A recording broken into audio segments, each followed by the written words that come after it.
Martinez. I am a radio personality and sometimes television personality and mom.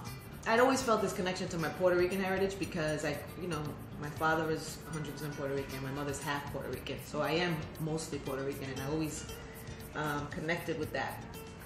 But when I went to Cuba and I met some of my cousins and I spent some time there and I really got to know my grandfather's story, it really, I don't know, I really kind of fell in love with it, and I will carry that for the rest of my life, my trip there.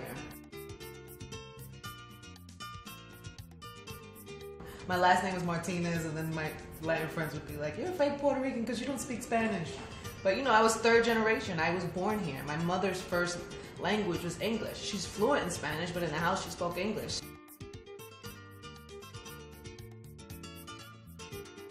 When I started working in hip hop, and I started working on the radio, I still kind of, and listen, when I say this, I was always proud of being Latin. It was never something I was ashamed of. But when I was younger, like I said, I didn't maybe feel Latin enough.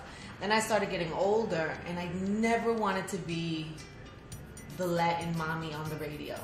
I never wanted people to, I mean, I like red lipstick, I do, but I never wanted to feel like I needed to wear red lipstick.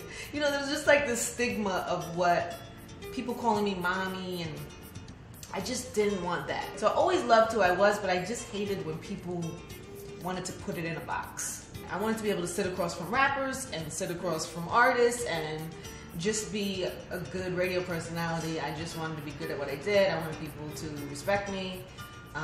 And so I think early in my career, I almost shied away from it a little bit in terms of like whenever people would want to interview me, they'd want to call me the Latin DJ. I'd be like, I'm just the DJ.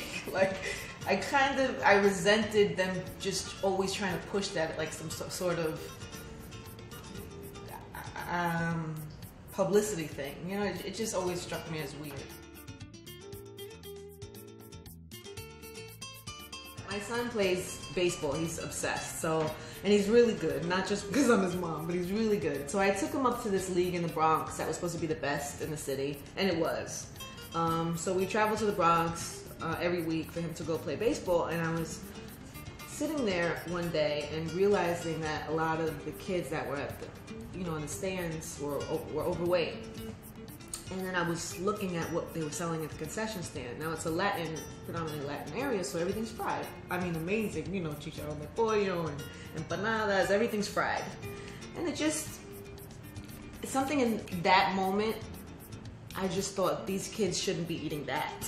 I met some amazing chefs, and I just started putting all this information together. And then what am I going to do, keep it for myself? No, I wanted to put it out in the world. So I started this blog, and it's on there, and hopefully people will engage and post stuff too, and we can at least start the conversation about ways to get what we love in a healthy way.